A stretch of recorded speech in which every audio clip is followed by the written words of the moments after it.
No se suponía que debía llegar a casa tan temprano.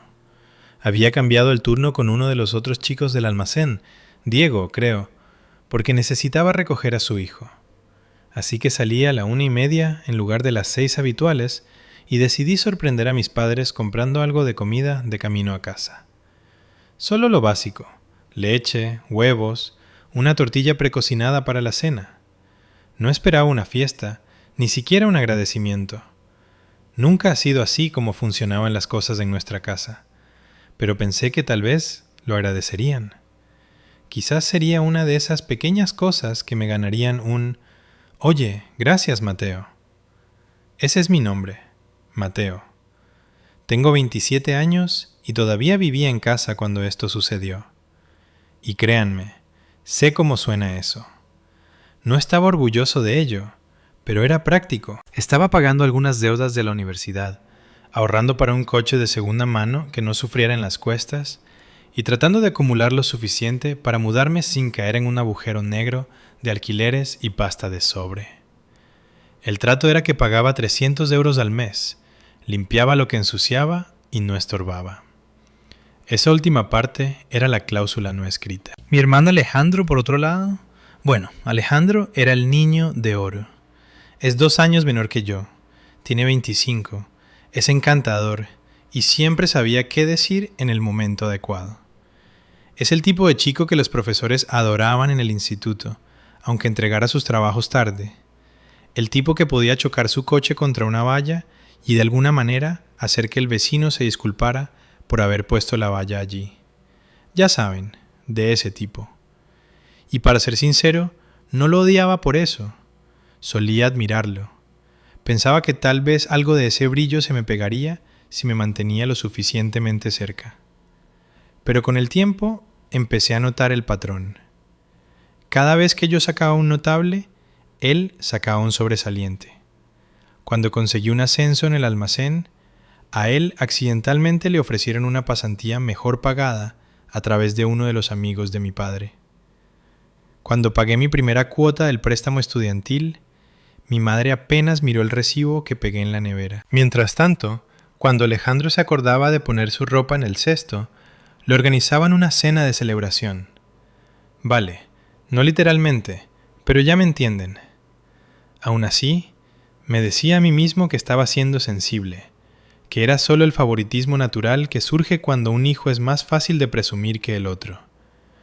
Agaché la cabeza, trabajé, limpié, pagué el alquiler y me mordí la lengua. Aquella tarde, entré por la puerta trasera con los brazos llenos de bolsas de la compra. La casa estaba inusualmente silenciosa. No había tele, ni rastro de Alejandro, solo el tenue murmullo de voces en la cocina. Imaginé que no me habían oído entrar. Entonces escuché la voz de mi padre. A veces desearía que Alejandro fuera nuestro único hijo. Me detuve.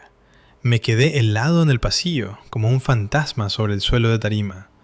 Se me hundió el estómago, pero una parte de mí, algún fragmento ingenuo y esperanzado, asumió que estaba bromeando, que vendría un remate. Algo como, aunque la vida sería aburrida, ¿verdad? Pero entonces habló mi madre. «Sé a lo que te refieres», dijo ella con naturalidad. «Es simplemente más fácil. Él no es tan dependiente emocionalmente, ni tan dramático». Y entonces se rieron. No fue solo una risita, fue una risa real, de esas que llenan una habitación y rebotan en las paredes. Me quedé allí parado durante 3 minutos. Los conté. Me quedé allí apretando las bolsas de la compra hasta que el plástico empezó a cortarme los dedos y los huevos empezaron a humedecer el cartón. Y luego me di la vuelta en silencio, como si nunca hubiera entrado. Abrí la puerta, volví a salir a la luz del sol y me fui sin hacer ruido. Pasaron 3 meses antes de que se dieran cuenta de que me había ido. No di portazos, no escribí una nota dramática, no publiqué nada en internet ni dejé rastro de papel. Simplemente desaparecí. Saqué los 240 euros que me quedaban de mi cuenta corriente, los usé para comprar un billete de autobús de solo ida a una ciudad a 3 horas de distancia donde vivía mi amigo de la universidad, Javier. Él me debía un favor. No habíamos hablado en meses, pero cuando lo llamé y le pregunté si podía dormir en su sofá un tiempo, ni siquiera dudó. Dijo, «Claro, vente». Le dije que necesitaba reiniciar mi vida. Lo que no le dije fue el porqué. Las primeras noches fueron duras. Me sentía como un fantasma. No dejaba de mirar el móvil como si esperara un mensaje que dijera «¿Dónde estás?» o «¿Está todo bien?» Nada. Solo un mensaje en el grupo de chat de Alejandro sobre un nuevo ginebra que estaba probando y un meme reenviado de mi madre sobre gatos que odian los lunes. Ni una palabra sobre mí. El piso de Javier era pequeño y olía vagamente a ropa vieja, pero era cálido y él no hacía preguntas. Trabajaba de noche en una empresa de seguridad, así que yo tenía lugar para mí solo durante el día. Empecé a aceptar trabajos sueltos, descarga de camiones, reparto de comida, trabajo temporal en un guardamuebles. No era glamuroso, pero era suficiente para mantenerme alimentado y contribuir al alquiler. Abrí una cuenta de ahorros en un banco diferente y contraté un nuevo plan de telefonía. Reconstruí mi vida desde cero, ladrillo a ladrillo, en total silencio. Y lo más extraño fue que no me sentía triste. Al principio no. Me sentía vacío, como si mis extremidades emocionales hubieran sido amputadas y aún no me hubiera dado cuenta. Esperaba que me golpeara el duelo, que llegara el pánico, pero no fue así.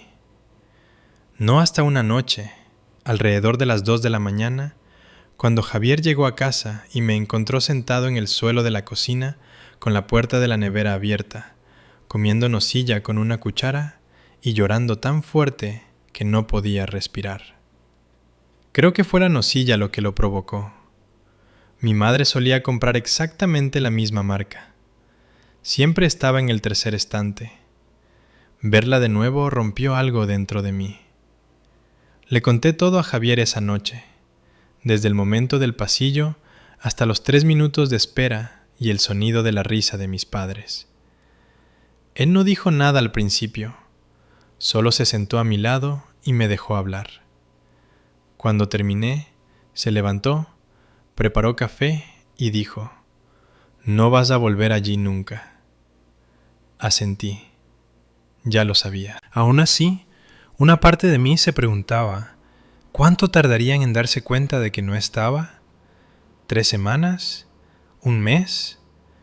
Resultó que tardaron 3 meses completos, y cuando finalmente se pusieron en contacto, ni siquiera fue a través de una llamada. Fue un correo electrónico grupal. Asunto: puesta al día familiar. Lo abrí con el corazón latiendo a 1000 por hora, pensando que tal vez, solo tal vez, habría algún rastro de preocupación, alguna pregunta sobre mi bienestar. Pero no, era mi madre, preguntando si alguien tenía planes para la cena de Nochebuena. Enumeró quién traía qué, le pidió a Alejandro que confirmara si venía su nueva novia y añadió una frase pasiva al final. «Mateo, si estás por ahí, avísanos». Como si estuviera por ahí cerca, como si simplemente hubiera salido a dar un paseo y me hubiera distraído. Ese fue el momento en que el vacío se endureció en algo más.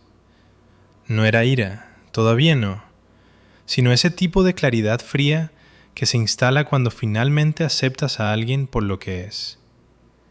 No respondí, pero empecé a planificar. No solo cómo mantenerme alejado, sino cómo asegurarme de que nunca olvidaran aquel momento en la cocina. Aquella risa, aquella frase, aquella elección. Y ahí fue donde las cosas empezaron a cambiar de verdad. No respondí al correo de Nochebuena.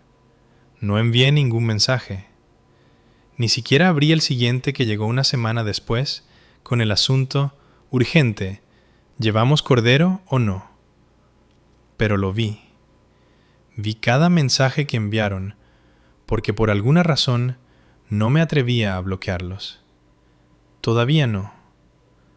Quería saber cuánto tiempo fingirían que no me echaban de menos. Llegó la Nochebuena y pasó. La pasé en un restaurante con Javier y algunos de sus amigos. Todos pusimos algo de dinero y pedimos el menú especial de Navidad que ofrecían. Rodajas de pavo reseco, puré de patatas de sobre y judías verdes tan blandas que parecían pajitas. Pero nos reímos. Hablamos de tonterías. No me sentí como un fantasma esa noche, y nadie me preguntó por qué no estaba con mi familia. Una semana después, Alejandro me escribió por primera vez desde que desaparecí. «Oye, hermano, ¿todo bien?». Eso fue todo, sin contexto, sin seguimiento. Me quedé mirándolo una hora entera antes de borrarlo. Sin responder, sin bloquear, simplemente borrándolo. Luego vino el Día de Reyes, la gran prueba. Esperaba al menos una llamada para entonces, tal vez incluso un mensaje de voz cargado de culpa. Pero no. Otro correo grupal. Planes para la comida de Reyes, con un enlace a una hoja de cálculo de Google para ver quién traía qué. Ni siquiera me incluyeron en la lista. Alejandro se encargaba del jamón. La tía Carmen traía los postres. Mi madre hacía las patatas y ponía el ambiente navideño. Mi padre las bebidas. Mateo era invisible. Fue entonces cuando me di cuenta. Esto no era un descuido, no era un error. Esta era su versión de un acuerdo silencioso. Estaban fingiendo que me había mudado por trabajo o que estaba haciendo mis cosas, como un vacío con forma de sol que podían sellar al vacío y guardar en algún estante. Así que tomé una decisión. Si iban a borrarme, les daría algo que no pudieran ignorar. Empecé a trabajar turnos dobles. Ahorré cada céntimo que pude. Dejé de comprar cualquier cosa que no fuera absolutamente necesaria. Javier me ayudó a imprimir folletos para trabajos de mantenimiento autónomo, montaje de muebles, instalación de televisiones, pequeñas reparaciones. Los pegué por todo el barrio y puse uno en cada tablón de anuncios de lavanderías en un radio de 15 kilómetros. Y poco a poco, las cosas despegaron. Mis ahorros crecieron. Ya no solo estaba sobreviviendo, estaba acumulando dinero. Por primera vez en años, sentía que tenía el control, que mi futuro me pertenecía.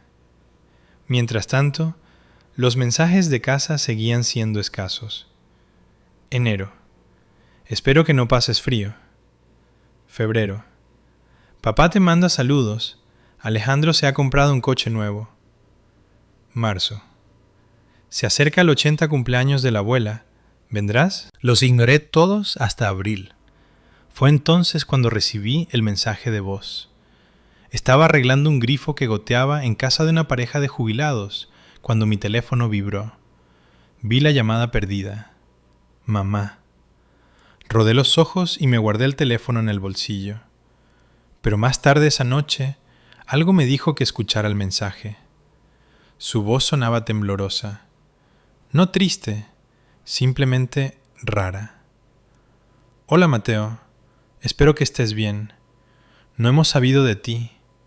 Sé que las cosas han estado raras. Quizás dijimos algo malo, pero te queremos, ¿vale? De verdad. Solo dinos que estás bien. Hubo una pausa al final, unos 5 segundos de silencio antes de que se cortara el mensaje. Como si estuviera tratando de pensar qué más decir, pero no pudiera. Casi flaqueé. Casi. Pero entonces recordé aquella tarde, las bolsas de plástico cortándome los dedos, el sonido de su risa resonando por el pasillo. Y de repente, ese mensaje de voz me pareció puro teatro, como una actriz que pierde su entrada. No respondí. Ni siquiera cuando Alejandro me escribió 2 días después. Estás siendo un dramático. Vuelve a casa de una vez. Tenía gracia que él dijera eso, especialmente porque, mientras todo esto sucedía, empecé a enterarme de cosas por antiguos vecinos y amigos de mi ciudad.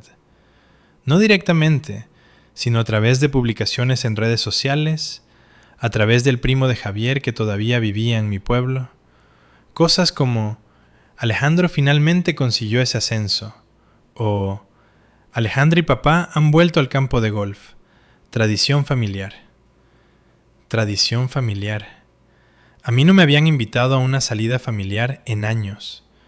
No desde que cumplí 21 y empecé a preguntar por qué siempre pagaba mis propias facturas, mientras Alejandro, de alguna manera, tenía una cuenta bancaria que se reponía mágicamente. Y ahora, a los 27, yo era básicamente un fantasma en su cronología. Luego vino el verdadero golpe bajo. Era un sábado, lluvioso.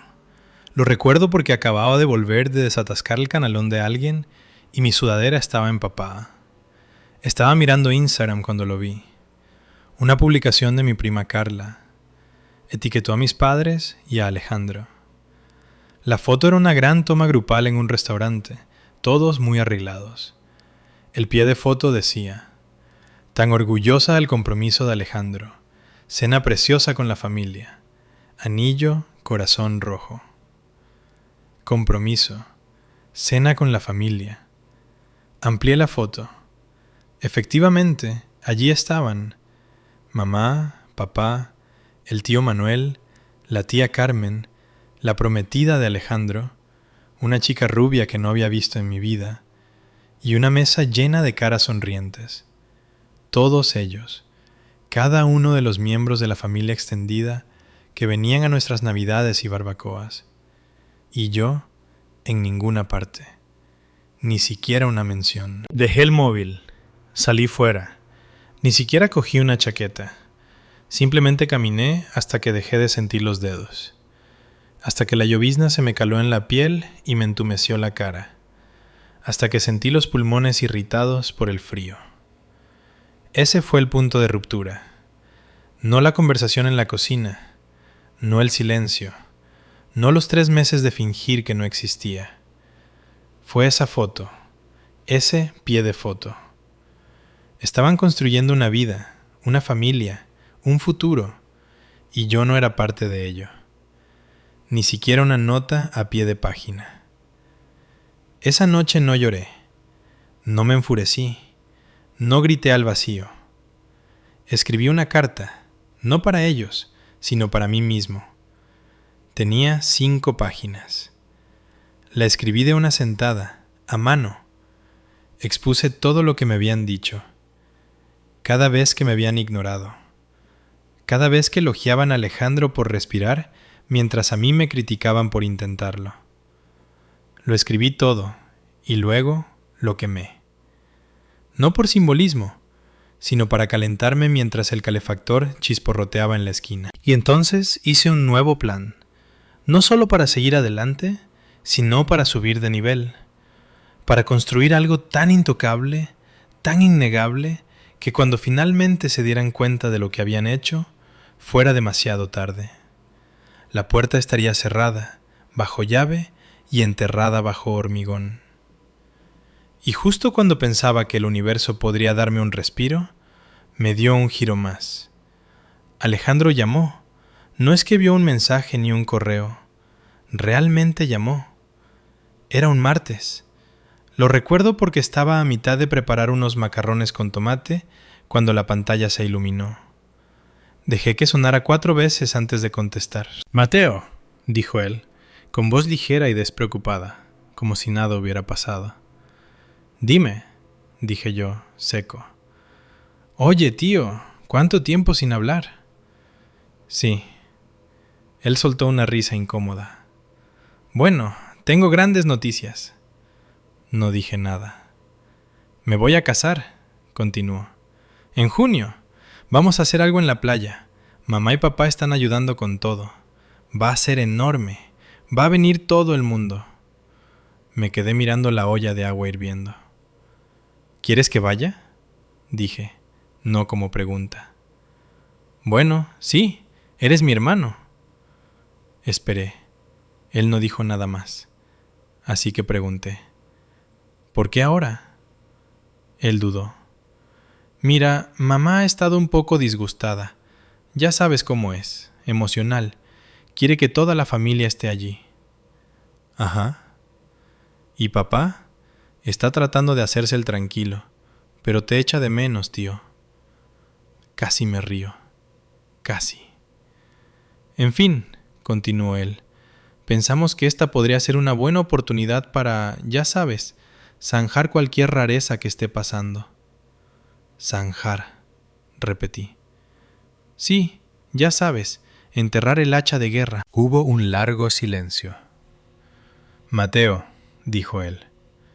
Inspiré despacio y luego exhalé. Me lo pensaré, dije, porque en ese momento supe que no habían cambiado. No lo sentían. Solo querían una foto de boda bonita. Y esa fue la mayor traición de todas. No fui a la boda. Ni siquiera dije que no. Después de esa llamada, dejé pasar los días, uno tras otro, hasta que llegó junio y la boda en la playa pasó de largo. Sin confirmación, sin mensaje, sin disculpa, sin culpa, solo silencio. Y en ese silencio esperaba sentir algo.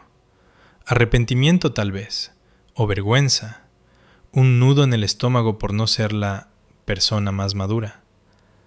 Pero no fue así. Lo que sentí fue una extraña clase de paz. Una paz fría y entumecida, pero paz al fin y al cabo. Como si finalmente hubiera dejado de hurgar en una herida y hubiera permitido que cicatrizara. Y entonces vino el bajón. No del tipo dramático, sin pérdida de trabajo, sin traición de un amigo, sin emergencia médica, solo del tipo lento. Del que se filtra en tus huesos en el silencio después de haberte alejado de todo. El que crece en los momentos en que estás solo demasiado tiempo y tu cerebro empieza a jugarte malas pasadas, susurrando que tal vez tú eras el problema, que tal vez ellos tenían razón, que si tus propios padres no te echaban de menos, tal vez no valía la pena echarte de menos. Dejé de salir tanto. Empecé a rechazar los trabajos de mantenimiento. Le dije a Javier que estaba cansado, lo cual no era mentira, pero tampoco era la verdad. Pasaba más y más tiempo en el sofá, comiendo comida para llevar y viendo a gente en YouTube arreglar sus vidas, mientras yo dejaba que la mía se estancara. Y Javier era paciente, pero no tonto. «Tienes que levantarte, tío», me dijo una noche, de pie en la puerta, con un tenedor de plástico en un envase a medio terminar. «Llevas 4 días con esa sudadera». No respondí. No pude.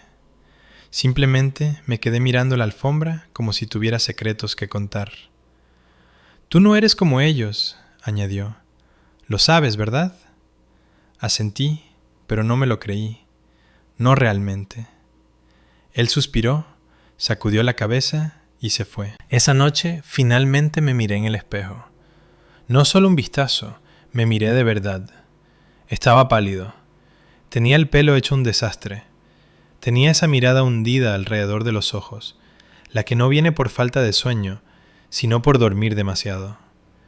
Mi sudadera estaba rígida por manchas de grasa y ketchup seco. Parecía alguien que se había detenido. Ese fue el fondo. No un momento, no un evento, sino darme cuenta de que había desaparecido de mi propia vida. A la mañana siguiente me duché. Suena a poco, pero fue enorme. Lavé la sudadera 2 veces y la dejé secar al sol en el balcón como una bandera de batalla. Me afeité, me corté las uñas, tomé un desayuno de verdad, no patatas ni cereales, sino huevos. Huevos de verdad. Y luego abrí mi cuaderno, ese cuaderno de espiral gastado donde guardaba listas de cada habilidad que tenía, cada idea de negocio que se me había ocurrido, cada sueño que había pospuesto porque estaba demasiado ocupado tratando de ser el tipo de hijo que podría ganarse un «estamos orgullosos de ti». Y pasé a la página titulada «Algún día».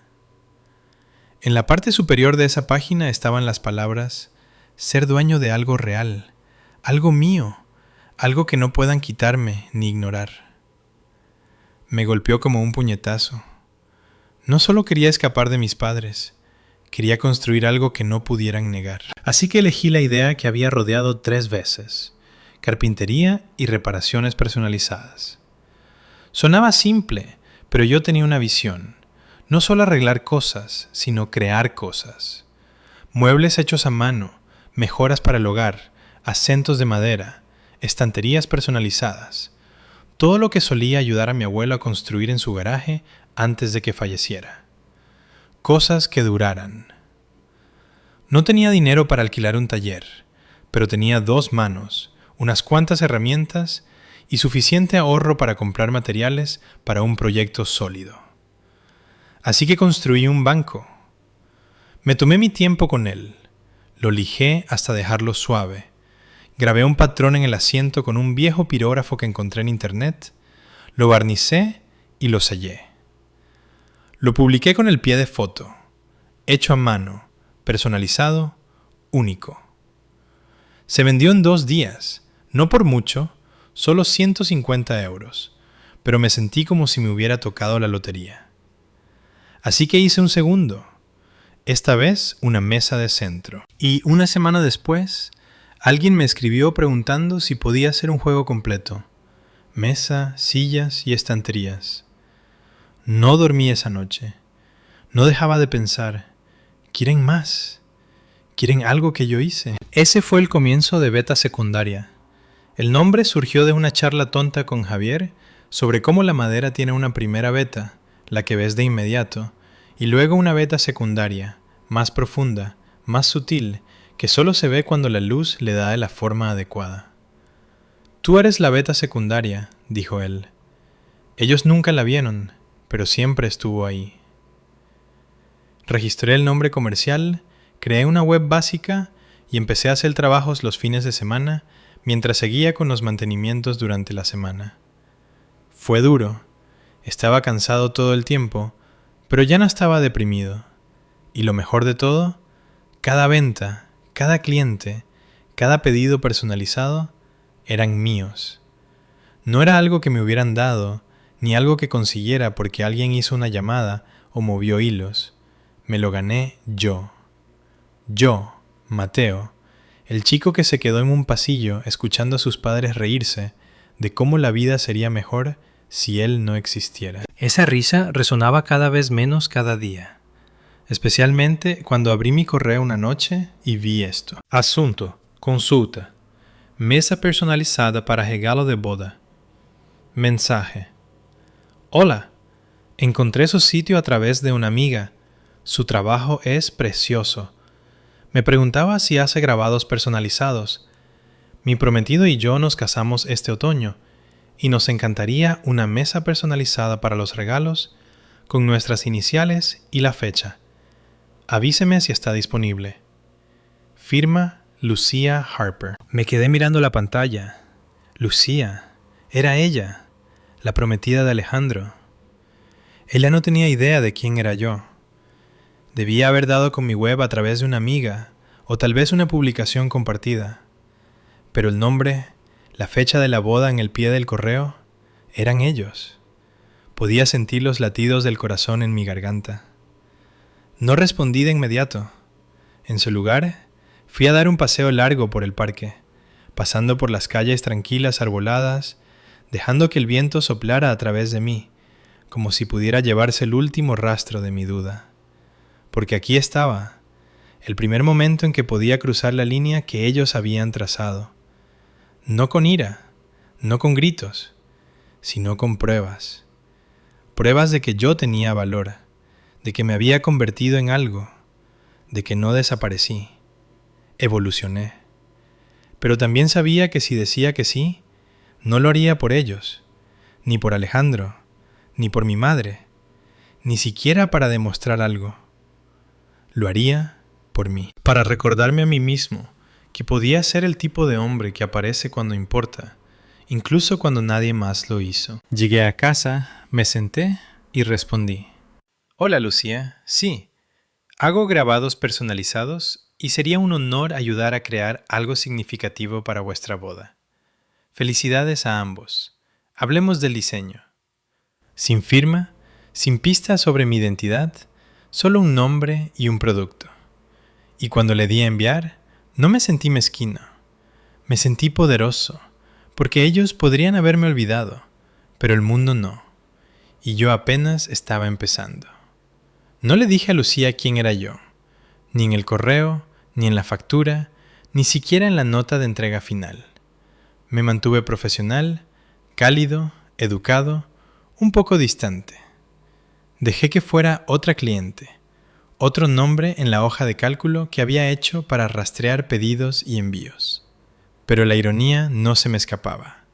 Ella se casaba con mi hermano, el niño de oro, el centro de cada mesa y de cada marco de fotos.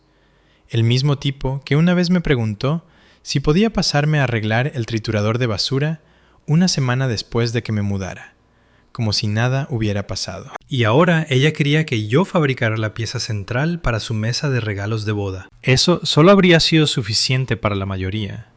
Suficiente ironía, suficiente cierre. Pero cuanto más trabajaba en esa pieza, más suaves salían los grabados. Cuanto más brillaba el nogal bajo el acabado, más un pensamiento resonaba en mi mente como un latido. Todavía no saben quién soy. Empezó como algo pequeño. Imaginé entregar la pieza en persona, ver la cara de Alejandro cuando me viera. Imaginé a mi madre y a mi padre asomándose detrás de él, fingiendo no mirar fijamente. Imaginé el silencio, la incomodidad, los saludos tartamudeados, el «Oh, hola, te ves muy bien». Pero la imaginación no era suficiente. Quería control. Quería precisión. No quería montar una escena. Quería escribir todo el guión y hacer que se sentaran en el público, con los ojos muy abiertos y las manos temblorosas, sin tener idea de qué vendría después. Así que me puse a trabajar. Primero, reestructuré Beta Secundaria como una sociedad limitada. Había estado operando como autónomo, pero ahora que los pedidos fluían de manera constante, era hora de hacerlo oficial. Presenté el papeleo, contraté a un gestor a tiempo parcial y abrí una cuenta bancaria de empresa. El logotipo pasó de ser un boceto que Javier hizo en una servilleta a una marca limpia y minimalista que estampé en todo: cajas, facturas, incluso un sello de fuego para cada pieza terminada.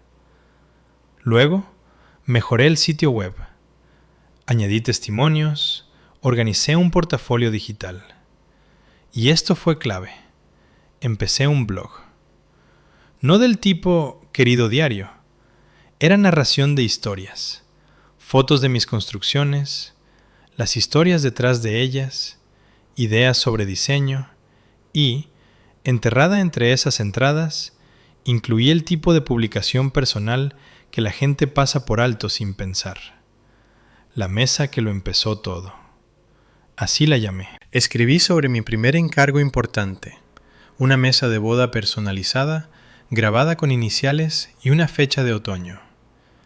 No mencioné nombres, no puse fotos de caras, pero me aseguré de que los detalles fueran lo suficientemente específicos como para que cualquier miembro de la familia que cayera en esa página lo leyera y pensara: «Espera un segundo, ¿es eso?».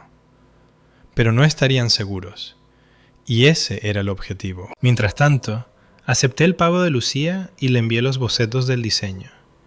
Ella eligió uno. Empecé a tallar.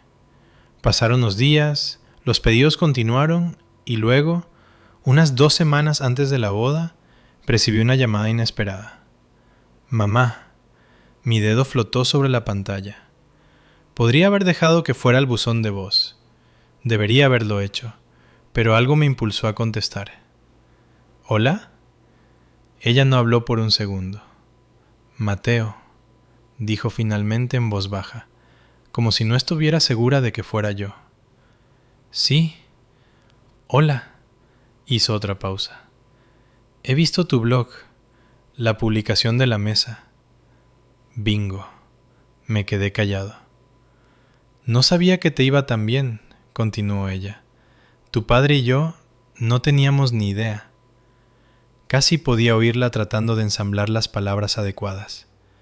No llamaba para disculparse, llamaba porque la ilusión se había roto. Durante años, se dijeron a sí mismos que yo solo estaba ubicándome, buscando mi camino, un poco sin rumbo. Ahora sabían que tenía rumbo y que no los incluía a ellos. «Estoy orgullosa de ti», dijo. Sonreí. «Gracias». Otra pausa. «¿Vendrás a la boda?» Ahí estaba, la trampa. Podría haber dicho que sí. Podría haber aceptado interpretar al buen hijo, al pariente perdido hace mucho tiempo, al hermano que perdona. Pero ya no me interesaba que me incluyeran. Me interesaba que me vieran. Así que dije, creo que entregaré la mesa en persona. Me gustaría asegurarme de que llegue bien. «Oh», dijo ella, sorprendida. «Bueno, eso sería encantador». Encantador, Dios mío. Colgamos poco después. Las 2 semanas siguientes fueron un torbellino de preparación. Terminé la mesa, fresé los bordes, sellé el grabado y añadí un cajón oculto en la parte inferior, algo que no le dije a Lucía. Un pequeño detalle de diseño forrado con fieltro, donde pudieran guardar recuerdos o notas. En ese cajón coloqué un sobre sellado, sin remitente, sin firma, solo las palabras «leer después de la boda». Dentro del sobre había una carta de una sola página. Decía, «No me conoces, no realmente, pero has oído hablar de mí. Soy el que desapareció, el que la familia de tu prometido nunca menciona. Y eso está bien, no me debes nada. Pero esta mesa fue construida por la versión de mí que ellos nunca se molestaron en ver. El que no se desvaneció, el que se construyó a sí mismo a partir del silencio. Felicidades por vuestra boda. Espero que vuestro matrimonio se base en la verdad, no en las apariencias». Sin rabia, sin viajes de culpa, solo hechos. Javier pensó que era demasiado sutil. «Podría soltarles una granada en el regazo», dijo. «Esto es más como una tos silenciosa en la esquina». Pero esa era la belleza del asunto. No era venganza, no en el sentido explosivo. Era el equivalente emocional de pasar por delante de alguien que solía ignorarte y ver cómo se le abren los ojos cuando se da cuenta de que lo has superado. Y solo para asegurarme de que el mensaje llegara, hice un último movimiento. Contacté con una amiga de Javier que trabajaba en relaciones públicas locales. Ella le debía un favor. Le pregunté si podía conseguir una pequeña reseña en uno de esos blogs de estilo de vida online que destacaban a artesanos locales y pequeñas empresas. Dijo que sí. El artículo salió el día antes de la boda. Beta secundaria. Cómo un artesano local convirtió el dolor en propósito. Mi cara no salía, pero mi historia sí. Ligeramente editada y suavizada. El blog describía cómo empecé después de alejarme de una dinámica familiar tóxica y cómo había construido algo en mis propios términos. El remate incluyeron una foto de la mesa de la boda en primer plano. Cualquier miembro de la familia que leyera ese artículo sabría exactamente para quién era la mesa, pero nadie podría decir nada sin admitir la verdad. Que yo era el hijo desaparecido, del que se reían, el que se fue y construyó algo mejor. Así que cuando llegué al lugar de la celebración esa tarde, con el remolque enganchado a mi camioneta prestada, no me sentía nervioso, me sentía tranquilo. Llevaba vaqueros y una camisa negra abotonada, nada llamativo, sin gran entrada, simplemente otro proveedor llegando para hacer una entrega. El aparcacoches me indicó que pasara. Lucía me saludó con una gran sonrisa. Estaba impresionante, con un vestido de seda plateada y puños bordados. «Tú debes de ser Mateo. Dios mío, la mesa es preciosa». «Gracias», dije sonriendo. «Me alegra que te guste». «No tenía idea de que fueras de por aquí», añadió ella. «Es perfecta, en serio». Y entonces, justo detrás de ella, Alejandro. Se quedó helado cuando me vio, como si hubiera visto a un fantasma con un martillo. Pero yo no pestañeé. Hola, dije como si nada. Él parpadeó. ¿Tú hiciste esto? Asentí. Vete a secundaria. Ese soy yo. Lucía miró entre los dos. Espera, ¿os conocéis? Me encogí de hombros. Hemos coincidido alguna vez. Alejandro todavía no había hablado. En fin, dije. Felicidades a los dos. He dejado una pequeña sorpresa debajo de la mesa para después de la luna de miel. Lucía se iluminó. Eres un sol. Y con eso me di la vuelta. Sin drama, sin escena, solo la cara de Alejandro. Algo entre el asombro y el miedo. Y ese, más que cualquier discurso, fue el momento en que lo supe. Finalmente me veían y ya no podrían dejar de verme. La boda en sí transcurrió sin incidentes, al menos no del tipo de los que la gente susurra durante la recepción o repite luego en los grupos de chat.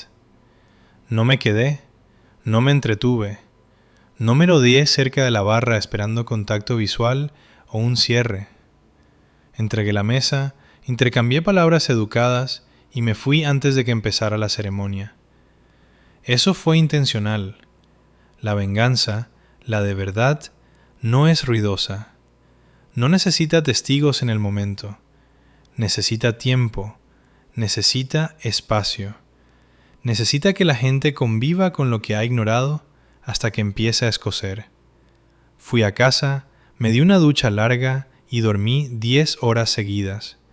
El tipo de sueño que tienes cuando finalmente terminas algo pesado y lo dejas en el suelo para siempre. Las consecuencias no ocurrieron de golpe, vinieron en oleadas. La primera oleada llegó 3 días después. Alejandro me llamó. No un mensaje, ni un buzón de voz, una llamada. Dejé que sonara 1, 2 veces. A la tercera respondí. ¿Qué? Dije, sin enfado, simplemente seco. ¿Qué narices ha sido eso?, soltó él, saltándose cualquier saludo posible. ¿La mesa?, pregunté. ¿Te gustó, verdad? Esto no tiene gracia, dijo. Lucía encontró la carta. Me recosté en el sofá. ¿Vale? Estaba disgustada, continuó él, confundido. Preguntó por qué nadie habla nunca de ti. ¿Por qué no sabía que tenía un hermano que construyó la pieza central de nuestra boda? Eso suena incómodo, dije. Nos pusiste en evidencia. No, respondí con calma. Dije la verdad en voz baja. Vosotros mismos os pusisteis en evidencia. Él se quedó en silencio. Luego, mamá ha estado llorando. Casi me río. Casi. ¿Por qué?, pregunté. No para de decir que no sabía que te sentías así, que estabas sufriendo. Que si lo hubiera sabido... Lo sabía, interrumpí. Me escuchó.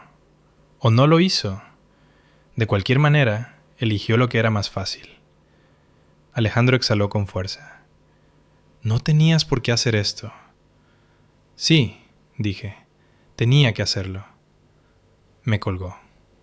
La segunda oleada vino de la familia extendida. La tía Carmen me envió un correo electrónico largo.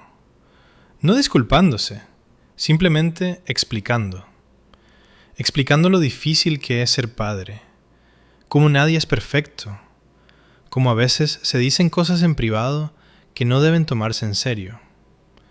Respondí con una sola frase. Algunas cosas solo importan porque se dicen en privado. El tío Manuel intentó usar el humor. Me envió un mensaje diciendo: «Supongo que te debemos una cerveza, chaval». No respondí. Mi prima Carla, bendita sea, realmente me llamó. No anduvo con rodeos. No lo sabía, dijo. Ninguno de nosotros lo sabía. Realmente la han pifiado. Lo sé, le dije. Eso fue suficiente. La tercera oleada fue la que importó. Mi madre y mi padre pidieron verme. No de inmediato. Les llevó casi un mes de conversaciones incómodas con parientes, un mes de miradas de reojo, un mes de gente preguntando ¿y dónde está Mateo estos días? Un mes de leer comentarios en el artículo sobre beta secundaria que decían cosas como me encanta ver a la gente triunfar después de cortar con una familia tóxica. Esa palabra, tóxica, los persiguió a todas partes. Nos reunimos en un lugar neutral, un café tranquilo a medio camino entre mi piso y su casa. Llegué temprano, pedí café, me senté con la espalda recta y las manos relajadas sobre la mesa. No ensayé nada, no lo necesitaba. Llegaron juntos, se sentaron como si asistieran a una reunión que esperaban que terminara pronto. Mi madre se veía más pequeña de lo que recordaba. Mi padre se veía cansado. Intercambiamos cortesías, el tiempo, el tráfico, el habitual calentamiento cobarde. Entonces mi madre se rompió. No lo decía en serio, dijo ella. Lo que oíste no era serio. No discutí, solo la miré. Mi padre se aclaró la garganta. No sabíamos que lo estabas pasando mal. Asentí. Ese es el problema. Esperé años, continué. Intenté ganarme un espacio en esta familia. No amor, solo espacio para que me vieran, para ser reconocido. Cuando dejé de intentarlo, no os disteis cuenta. Cuando me fui, no os disteis cuenta. Solo os habéis dado cuenta cuando otras personas lo han hecho. A mi madre se le llenaron los ojos de lágrimas. Eso no es verdad. Lo es, dije suavemente. No llamaste porque me echaras de menos.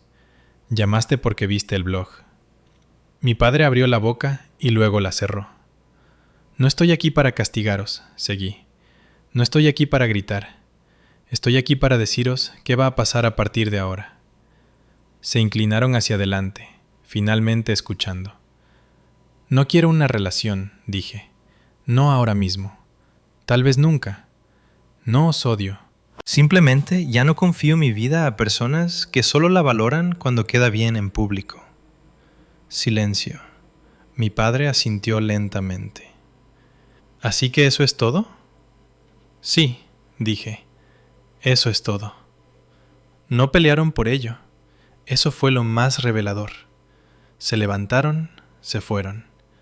Me quedé lo suficiente para terminar mi café. La oleada final llegó meses después. Beta secundaria despegó. No de la noche a la mañana, ni de forma viral, simplemente de forma constante. El boca a boca, clientes habituales, encargos comerciales. Contraté a un segundo trabajador, luego a un tercero. Me mudé a un taller de verdad, con una puerta enrollable y mi logotipo pintado en el lateral.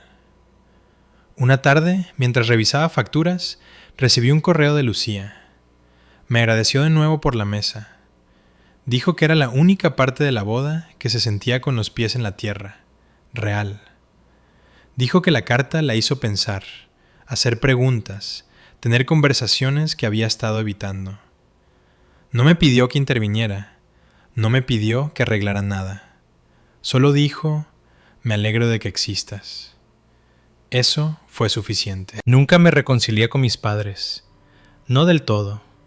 Intercambiamos algún mensaje educado ocasional en los cumpleaños. Nada más. Alejandro y yo no hablamos en absoluto. Y eso está bien, porque la venganza no fue arruinar sus vidas. Fue negarme a seguir encogiendo la mía. Una vez se rieron en una cocina pensando que estaban solos. No lo estaban, y nunca volverán a estarlo. La última vez que pasé por delante de mi taller de noche, con las luces brillando en el interior, vi mi reflejo en el cristal.